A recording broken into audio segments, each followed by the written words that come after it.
খ্রিস্টান হইলে কফিনে,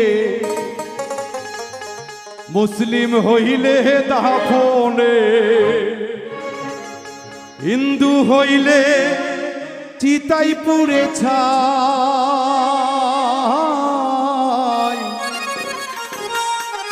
মানব গৌরব করার নাই রে কিছু নাই।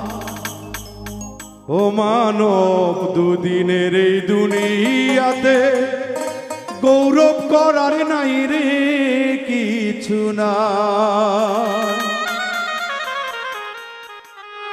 খ্রিস্টান হইলে কফিনে, মুসলিম হইলে দাফনে, খ্রিস্টান হইলে কফিনে, মুসলিম হইলে দাফনে, হিন্দু হইলে চিতাই পুড়ে ছাই। দুদিনের এই দুনিয়াতে গৌরব করার নাই রে কিছু নাই। মানুষ দুদিনের এই দুনিয়াতে গৌরব করার নাই রে কিছু নাই।